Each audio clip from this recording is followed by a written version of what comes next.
Hi, my name is Annie, and welcome to the Walking Word, where we go through the Bible in a year. And we read 5 chapters a day in order to be able to complete the Bible, a minimum of 5 chapters a day in order to be able to um, finish the Bible in a year. We're reading from Exodus chapter 9, the fifth plague, which is the pestilence. Then the Lord said to Moses, Go to Pharaoh and tell him, Thus says the Lord, the God of the Hebrews, let my people go to worship me. If you refuse to let them go and persist in holding them, I warn you, the Lord will afflict all your livestock in the field, your horses, your asses, your camels, your herds, and your flocks, with a very severe pestilence. But the Lord will distinguish between the livestock of Israel and that of Egypt. So for my people, I won't kill their livestock, but yours. Okay. But the Lord will distinguish between the livestock of Israel and that of Egypt, so that none belonging to the Israelites will die. And setting a definite time, the Lord added, Tomorrow the Lord shall do this in the land. And on the next day, the Lord did so. All the livestock of the Egyptians died, but not one beast belonging to the Israelites. But though Pharaoh's messengers informed him that not even one beast belonging to the Israelites had died, he still remained obdurate, stubborn headed, and would not let the people go. The sixth plague, the boils. Then the Lord said to Moses and Aaron, Take a double handful of soot from a furnace, and in the presence of Pharaoh, let Moses scatter it toward the sky. It will then turn into fine dust over the whole land of Egypt and cause festering boils on man and beast throughout the land. Man, you're just a guy who's in the middle of the desert. Your president has become stubborn-headed to God, and now we all have boils because of him. But let's continue. So they took soot from a furnace and stood in the presence of Pharaoh. Moses scattered it toward the sky, and it caused festering boils on man and beast.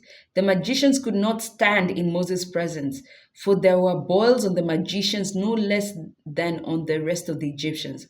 But the Lord made Pharaoh obstinate nonetheless, and he would not listen to them, just as the Lord had foretold to Moses. I mean, now the kingdom of darkness cannot even stand Moses' presence because he walks with God. I mean, his workings are from God. The seventh plague, the hail. Then the Lord told Moses, Early morning, present yourself to Pharaoh and say to him, Thus says the Lord. Remember, this time the boils haven't been taken away, so they're still in pain. Okay. Then the Lord said to Moses, Early morning, present yourself to Pharaoh and say to him, Thus says the Lord, the God of the Hebrews, let my people go to worship me, or this time I will hurl all my blows upon you and your servants and your subjects, that you may know that there is none like me anywhere on earth. For by now I would have stretched out my hand and struck you and your subjects with such pestilence that would wipe you from the earth. But this is why I have spared you, to show you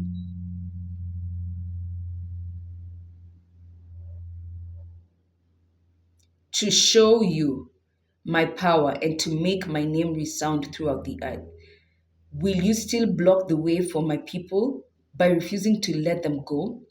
I warn you, then tomorrow at this hour I will rain down such fierce hail. Hail is when rain comes down as ice, right? I warn you then, tomorrow at this hour I will rain down such fierce hail, and hail can be very painful, as there has never been in Egypt from the day the nation was founded upon up to the present. Therefore, order all your livestock and whatever else you have in open fields to be brought to a place of safety. Whatever man or beast remains in the field and is not brought to shelter shall die when the hail comes upon them. So Pharaoh's servants feared the warning of the Lord and hurried their servants and their livestock off to shelter. Others, however, did not take the warning of the Lord to heart and left their servants and livestock in the field. Now, one of the things you can tell in between the plagues, when I just reached there, when we reach there, you can tell that Pharaoh has gotten more livestock. So you can tell between the sixth plague and the seventh plague, there must have been some time. Because previously, remember, God annihilated all their livestock. But as we speak in the seventh plague, Pharaoh has livestock. So chances are there was a bit of a time lapse in between there. So it wasn't um, probably bumper to bumper, right? But just a note, but it not a big deal. Let's continue. So some of Pharaoh's servants feared the warning of the Lord and hurried their servants and livestock off to shelter. Others, however, did not take the warning of the Lord to heart and left their servants and livestock in the fields. The Lord then said to Moses, "Stretch out your hand toward the sky, and that hail may fall upon the entire land of Egypt, on man and beast and every growing thing in the land of Egypt." When Moses stretched out his staff toward the sky, the Lord sent forth hail and peals of thunder. Lightning flashed toward the earth. Ha!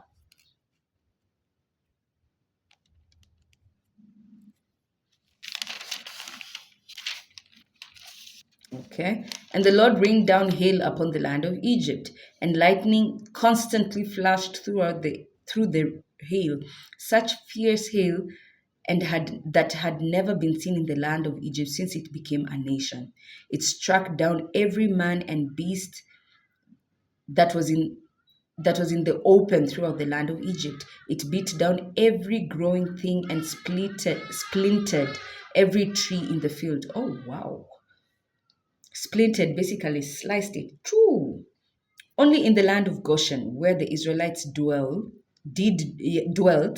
was there no hill. Interesting.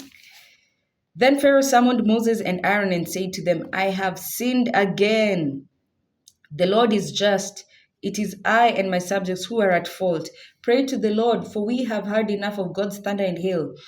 Then I will let your people go. You need stay no longer." Moses replied, "As soon as I leave the city, I will extend my hands to the Lord. The thunder will cease and there will be no more hail.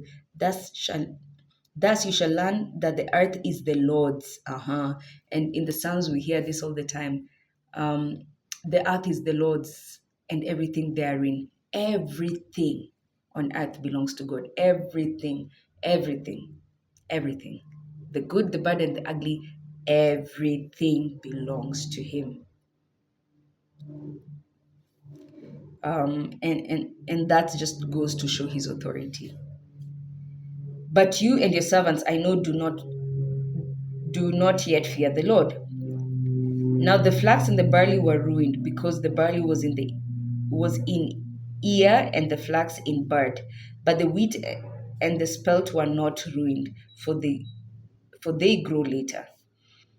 When Moses had left Pharaoh's presence and had looked at God's mercy, even in all that mess, God didn't destroy the wheat, Pharaoh's wheat.